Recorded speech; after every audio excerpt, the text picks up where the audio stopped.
Jenius Medis.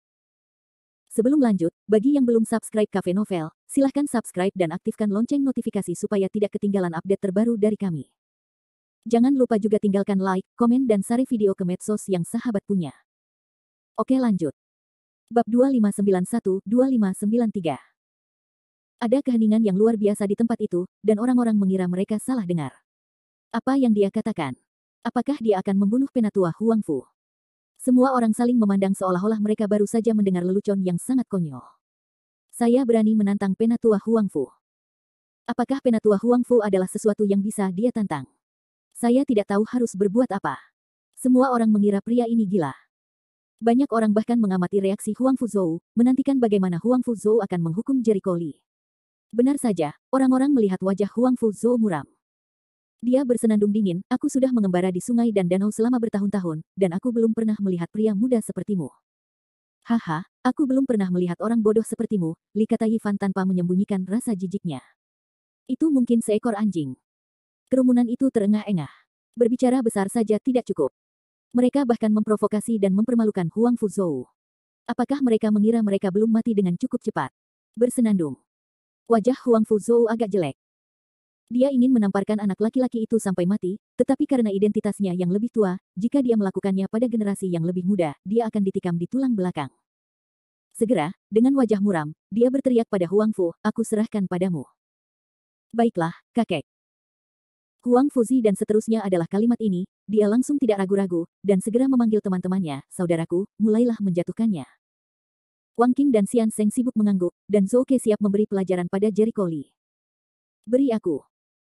Li Yan siap memarahi, dan mengajari hal-hal ini dengan tangan. Jericho Lee menyela kata-katanya, biarkan aku datang kali ini. Li Yan menganggukkan kepalanya dan berinisiatif untuk menyingkir. Melihat ini, mata Zhang Lingyu penuh dengan ketidakberdayaan, dan dia tidak berniat menghentikannya, karena Huang Fuming dan yang lainnya lah yang memulainya. Bahkan jika dia secara paksa menghentikan konflik di sini, orang-orang ini akan tetap menyusahkan Jericho Lee setelahnya. Jika tidak ada seorang pun, dia tidak dapat menjamin bahwa Jericho Lee akan langsung membunuh orang. Setidaknya di sini, dia bisa mencegah Jericho Lee membunuh orang lain. Wang Qing dan beberapa orang minum bersama saat ini.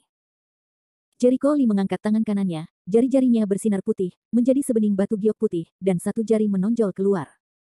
Jari Yuxuan adalah metode penjarian khusus. Dengan mengumpulkan aura di ujung jari membuat jari menjadi kuat dan tak terkalahkan. Fitur terbesarnya adalah dapat digunakan untuk mencuri sejumlah harta karun dari mekanisme yang rumit. Secara umum, orang yang menciptakan keterampilan unik ini pada awalnya adalah seorang perampok makam. Keahlian unik ini hanya dimainkan pada kondisi terbaik saat mekanismenya retak. Tentu saja, dalam keadaan normal, jari Yuxuan juga bisa digunakan untuk bertarung.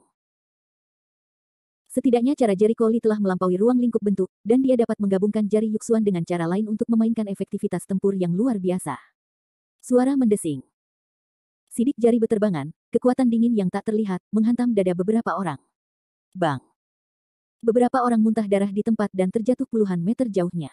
Apa? Berapa banyak master yang akan dikalahkan dalam satu gerakan?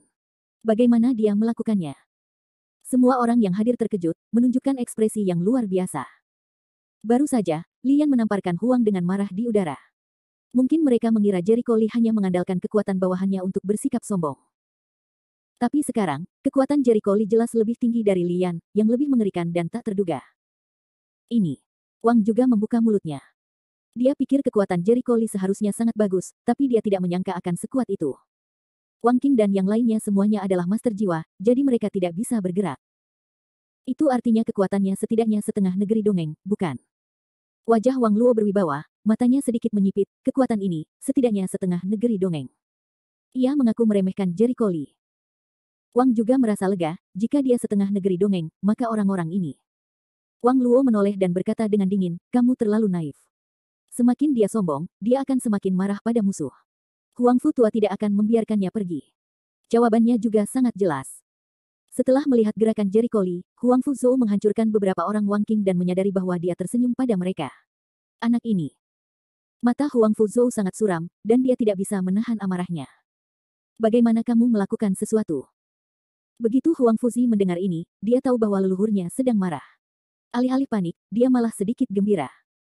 Dia mengudara dan berkata kepada Wang Qing, Xian Seng dan yang lainnya, oh, lihat dirimu, bukankah kamu berdiri setelah dipukuli? Apakah sayang sekali meninggalkannya di sini? Dari tanah. Mereka merasa sangat malu. Mereka bahkan lebih marah pada Jericho Lee dan terlihat kesal.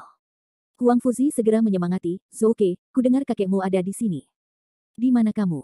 Kenapa kamu tidak melihatnya? Aku. Zhouke mengertakkan gigi. Dia tahu bahwa Huang Fuzi sedang menghasutnya dan memintanya untuk meminta kakeknya membantunya menemukan tempat. Awalnya, ini adalah tindakan ditembak, tetapi sekarang dia tidak bisa menelannya, jadi dia menggigit giginya dan segera memanggil, kakek, aku ingin kamu datang dan membantuku. Beberapa anak laki-laki yang sombong dan mendominasi memukuliku. Sejujurnya, mendapatkan bantuan setelah dipukuli bukanlah hal yang mulia. Hanya saja dia tidak memperhatikan aib orang yang tidak berperasaan seperti Zhouke. Adalah baik untuk membalas dendam. Siapa kakek Zhou? Kamu tidak tahu itu. Penatua kedua Liu Kongmen dikatakan telah hidup lebih dari 200 tahun. Sebuah fosil hidup sampai ke intinya. Ada gumaman di sekitar, dan beberapa orang yang mengetahui identitas kakek Zhou berada dalam kekacauan. Tidak sedikit waktu bernafas, embusan angin menyapu, diikuti oleh lelaki tua berambut putih dan berjubah hitam muncul di depan orang banyak, itu Zhou Changlin, tetua Liu Kongmen. Kerumunan menamparkan, dan banyak orang kagum pada lelaki tua itu. Mereka mungkin tidak ada hubungannya dengan Liu Kongmen, tetapi Zhou Changlin adalah kehadiran terkenal dalam daftar Dewa Perang, dan sekarang berada di peringkat ke-7. Keberadaan seperti itu dihormati di mana-mana. Zhou, aku memanggilnya ke sini. Wang juga mengerutkan kening, merasa bahwa orang ini telah bertindak terlalu jauh. Zhang Lingyu juga mengerutkan kening dan membuka mulutnya, tetapi dia masih tidak berani menghalanginya. Pada titik ini, dia tidak bisa berhenti itu. Cucuku yang baik, apa yang bisa kulakukan untukmu? Begitu Zhou Changlin muncul, dia menatap cucu langsungnya, Zhouke. Bab 2592. Jericho Lee memandang lelaki tua itu dengan dingin. Dia tidak mengenalnya, tapi dia tahu kekuatan orang tua itu. Akhir periode setengah abadi. Kekuatan semacam ini, dalam daftar Ares, pasti masuk 10 besar, tetapi yang pertama atau ke-10, baginya sama saja, bukan merupakan ancaman apapun. Kakek yang hebat. Zhou Qian dengan cepat berlari ke depan, dan kemudian di depan semua orang, menceritakan keseluruhan cerita lagi. Tentu saja, dia harus mencampur-adukkan hitam dan putih. Zhang Lingyu mendengarkan lama sekali, tetapi dia tidak bisa mendengarkan. Dia ingin menyela penjelasannya, tapi dia dihentikan oleh Jericho Lee. Biarkan dia berbaikan. Lagi pula, mulutnya ada di atasnya. Kamu tidak percaya dengan apa yang kamu katakan. Jericho Lee tidak tega berdebat dengan orang-orang ini tentang apa yang disebut benar dan salah. Sebuah gerakan mengalahkanmu dan Wang Qing. Setelah mendengar penjelasannya, Zhou Changlin memandang Wang Qing, Xian Zeng dan yang lainnya sambil berpikir, ini menarik. Mungkin mengandalkan semacam senjata ajaib. Senjata roh, harta roh. Mendengar ini, Jericho Lee tertawa, menggelengkan kepalanya dan menghela nafas, naga melahirkan naga, dan burung phoenix melahirkan burung phoenix. Anak tikus bisa membuat lubang. Benar saja, kamu bukanlah burung yang baik untuk membesarkan cucu-cucu sampah semacam ini. Tidak ada usia, tetapi tidak ada pikiran. Pantas saja kultivasi hanya bisa berhenti sampai di sini. Jari Yuxuan yang dia gunakan barusan tidak begitu kuat dalam keadaan normal. Tidak peduli seberapa kuat gerakan bela diri dan keterampilan uniknya, seberapa besar kekuatan yang dapat mereka keluarkan bergantung pada penggunanya. Jika penggunanya kuat, mereka akan kuat. Dia mencampurkan jari Yuxuan dengan sedikit kekuatan dingin, sehingga dia bisa mengalahkan beberapa orang dengan satu pukulan. Yang menggelikan adalah Zhou Changlin bahkan tidak memiliki penglihatan seperti ini. Orang-orang dengan mata jernih dapat melihat bahwa jejak rasa malu pada Wang Qing dan lainnya pasti tidak ditinggalkan oleh senjata roh apapun. Anak yang sombong. Ketika Zhou Changlin sudah tua, dia sangat serius dalam melindungi anak sapi tersebut. Ketika dia mendengar ucapan kasar Jericho Lee, dia langsung marah. Aku ingin kamu meminta maaf, jadi aku akan membeberkannya. Karena kamu sangat kasar, jangan salahkan aku karena bersikap kasar. Petik 2. Energi yang kuat meledak, dan orang-orang di sekitar menunjukkan ekspresi terkejut, dan dengan cepat mundur. Tapi Jericho Lee tidak tergerak. Ketika telapak tangan Qi datang, dia meraihnya dan menghancurkannya. Punya keahlian. Melihat serangannya berhasil dipatahkan, terjadi kecelakaan di mata Zhou Changlin, namun dia tidak panik. Saat ini, dia marah dan berteriak dengan dingin, karena kamu begitu bodoh, maka aku akan tanpa ampun. Dia mengangkat tangannya, sebuah tangan yang tidak terlihat, mengembun di atas kepala Jericho Lee, dan kemudian menurunkannya. Itu adalah tangan malam Liu Kongmen. Beberapa orang segera mengenali tindakan Zhou Changlin, menunjukkan ekspresi yang luar biasa. Jurus ini merupakan salah satu ilmu bela diri Liu Kongmen yang terkenal. Apalagi jika Anda menggunakan kekuatan Dewa Perang Zhou Changlin, itu sudah cukup untuk membunuh makhluk semi-abadi. Tutut, itu cukup untuk mendorong Zhou Changlin ke titik ini. Wang Qing sangat sombong. Wang juga mengerutkan kening, adik, apakah kamu sudah lulus? Dia tahu bahwa karena Zhong Xiyu, Wang Qing memiliki prasangka besar terhadap Jericho Li, tetapi masalahnya adalah Zhong Xiyu sama sekali tidak menghormati Wang Qing. Tidak ada gunanya Wang Qing menyampaikan kemarahannya kepada Jericho Li. Sebaliknya, dia hanya mencari masalah. Haha, itu salahnya. Asin mendengus dingin, bantu Wang Qing berbicara. Wang juga terlalu malas untuk berdebat dengan mereka, dan mengalihkan pandangannya ke tengah medan perang. Pada saat ini, Jericho Li menatap tangan yang tak terlihat itu. Turun dari langit, penggunaan kekuatan jiwa. Ini sedikit menarik. Ini sedikit mirip dengan Wuxiang Shengong sekolah Kongtong. Hanya saja lelaki tua itu menggunakan kekuatan jiwa untuk menghadapinya. Apakah kepalanya kebanjiran? Atasi aku dengan menahan jiwamu, Pak Tua. Siapa yang memberimu kepercayaan diri? Jericho Li tidak merahasiakan ejekannya. Jangan sombong. Zhou Changlin semakin marah. Tidak sombong, lebarkan matamu untuk melihat dengan jelas. Jericho Li mengangkat tangan kanannya, jari sebuah lagu, melintasi udara untuk menggenggam tangan tak kasat mata. Boom. Detik berikutnya, tangan tak kasat mata segera meledak terbuka, menghilang dalam tak kasat mata. Bagaimana mungkin? Tangan malam kubah 6 pintu kosong, tanpa diduga adalah patah begitu sederhana. Apakah aku linglung? Bagaimana Zhou Changlin bisa gagal lagi? Orang-orang terkejut dan gempar. Khususnya, Wang Qing dan Xian Sheng, yang baru saja berteriak, tercengang saat itu juga. Diskusi seputar membuat Zhou Changlin terlihat sangat jelek. Dia menatap Jericho Li, nak, apa yang kamu lakukan? Saya tidak mengatakan semuanya. Jericho Li tidak tersenyum. Di depan jiwanya di luar angkasa, semua alat serangan jiwa tidak berlaku baginya, kecuali alat serangan jiwa lebih kuat dari jiwanya di luar angkasa. Namun, di dunia saat ini, dialah satu-satunya yang menginjakkan kaki di surga dan bumi. Seluruh penonton terdiam dan terdiam. Mereka semua memandang Jericho Li dengan mata terbelalak. Untuk sesaat, mereka mengira mereka sedang bermimpi. Orang kuat dalam daftar Dewa Perang tidak ada hubungannya dengan junior. Ini konyol. Namun Jericho Li tidak memperhatikan Zhou Changlin dari awal hingga akhir, yang membuat mereka harus percaya bahwa cara serangan jiwa tidak berhasil untuknya. Zhang Lingyu menghela nafas. Dia telah lama mendengar dari gurunya bahwa jiwa Jericho Li di surga dan bumi begitu kuat sehingga sungguh luar biasa. Terlebih lagi, Jericho Li telah menjelaskan kepadanya sebelumnya bahwa dia bisa merasakan semangat langit dan bumi yang tak terbayangkan. Upaya Zhou Changlin untuk menang dari serangan jiwa adalah pedang besar di depan pintu Guan Gong, yang menimbulkan masalah. Elder Zhou, dengarkan nasihatku. Jangan menghina dirimu sendiri lagi. Mendengar kata-kata itu, wajah Zhou Changlin berubah menjadi hijau dan merah, mengira dia adalah dewa perang dalam daftar ahli, 2 kali meleset, sudah cukup malu. Jika orang biasa mengatakan itu, mereka akan menutupi wajah mereka dan melarikan diri dalam waktu yang lama. Huang Fuzi, Huang Fuzu dan lainnya juga menyadari hal buruk saat ini, dan wajah mereka sangat jelek. Penatua Zhou, silakan pergi. Zhang Lingyu membujuk lagi. Zhou Changlin ketakutan. Dia benar-benar tidak tahu kedalaman anak laki-laki di depannya. Pada awalnya, dia merasa takut. Tapi tidak mungkin dia pergi dengan perasaan kecewa. Dia perlu mengetahui identitas asli Jericho Li. Nak, siapa kamu? Jericho Li mendengar kata-kata itu dan berkata dengan senyum di wajahnya, apakah aku punya alasan untuk memberitahumu? Sepertinya kamu benar-benar tinggal di gerbang gunung untuk waktu yang lama, dan otakmu hilang. Aku tidak peduli tentangmu di usiamu. Namun, karena kamu telah memprovokasiku, demi kantor guru surgawi, aku tidak akan membunuh orang, tetapi aku akan memberimu pelajaran. Saat ini, dia mengangkat tangannya, langit menyala melebur ke jari Yuxuan, dan dia memberikan pukulan backhand. Tidak. Zhou Changlin jelas merasakan nafas kematian yang tak tertahankan. Sekarang wajahnya tiba-tiba berubah dan dia bergegas membela. Namun, ini sudah terlambat. Bab 2593, Bang. Sidik jari merah putih yang panas memukul Zhou Changlin dengan isyarat menghancurkan yang layu dan dekaden. Zhou Changlin bahkan tidak punya waktu untuk menghindar. Jika dia terkena palu yang berat, dia muntah darah dan terbang di tempat. Ketika mereka melihat ke atas, mereka melihat Lin Fei, perimeter, terbang ratusan meter jauhnya, dan kemudian terbentur tanah. Adegan itu benar-benar sunyi, dan semua orang memandang Jericho Li dengan ngeri.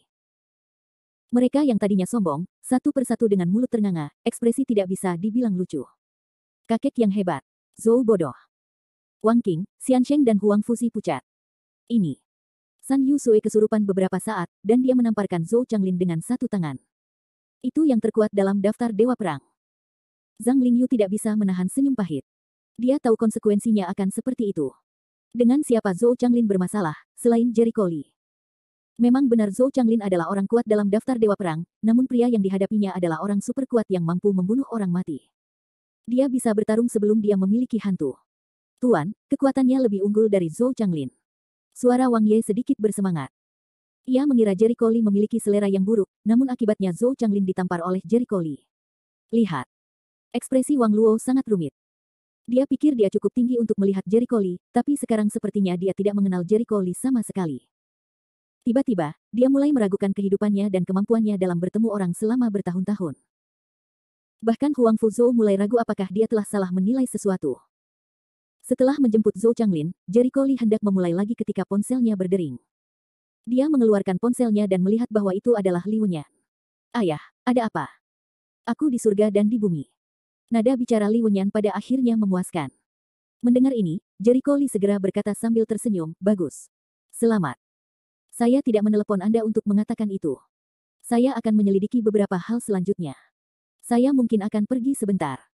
Jika belum aku tidak kembali dalam sebulan, kamu bisa pergi ke reruntuhan Taiyi untuk menemukanku. Kata Li Wenyan. Baiklah. Jericho Lee tertegun. Apa yang dilakukan Li Wenyan ketika dia pergi ke reruntuhan Taiyi? Saya tidak punya waktu untuk melakukannya, menjelaskan. Selain itu, gerbang Jiuxiao telah menghubungi saya. Orang-orang mereka akan segera mencarimu. Dengan itu, Li Wenyan segera menutup telepon. Tuan Li, Anda menghadiri festival Luotian, bukan?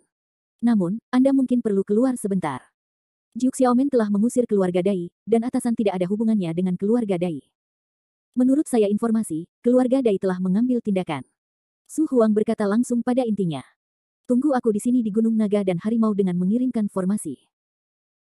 Menutup telepon, Jericho Lee memandang Zhang Lingyu yang abadi, tolong beritahu Tuan Tua.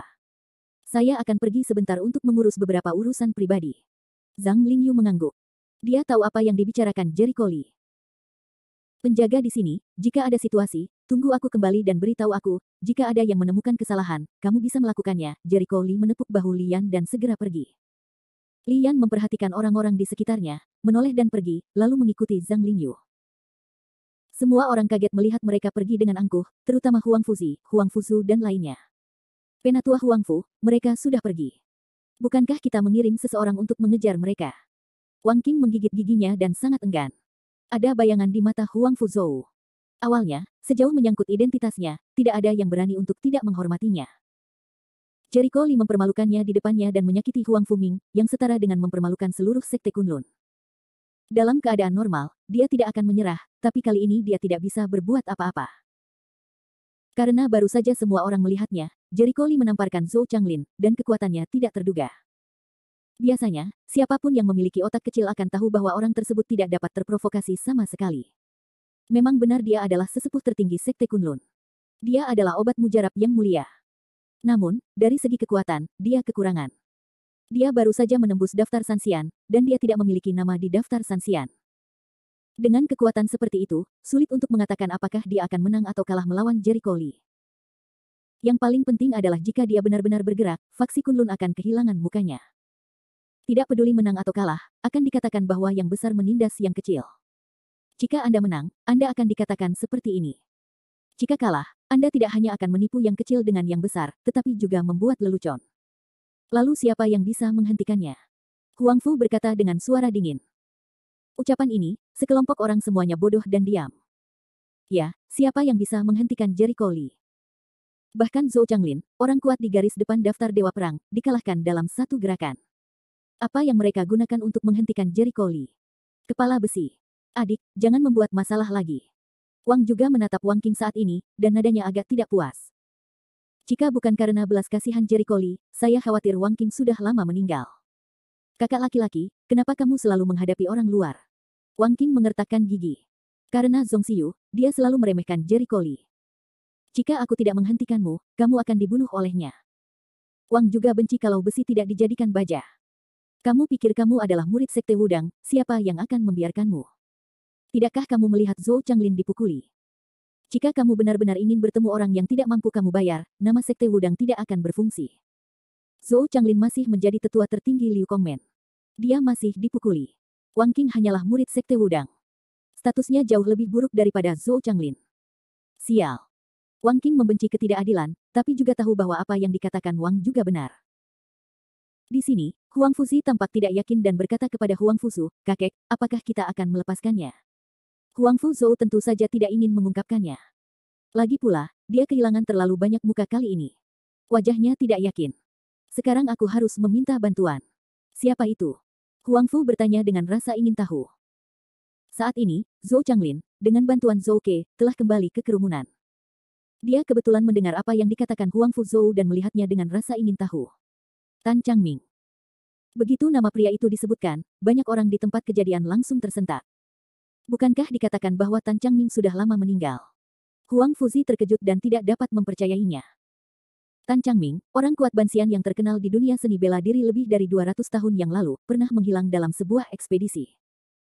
Belakangan, dunia luar santer dikabarkan bahwa ia mengalami kecelakaan dalam operasi dan terjatuh. Masalah ini telah dibahas selama bertahun-tahun. Selain itu, popularitas Tan Changming pada tahun-tahun itu terlalu kuat. Dia hanya berasal dari sekte kecil, tapi dia melampaui kejeniusan banyak sekte top. Jadi bahkan setelah bertahun-tahun, generasi tua orang-orang kuat masih sangat sedih atas apa yang terjadi pada tahun-tahun itu.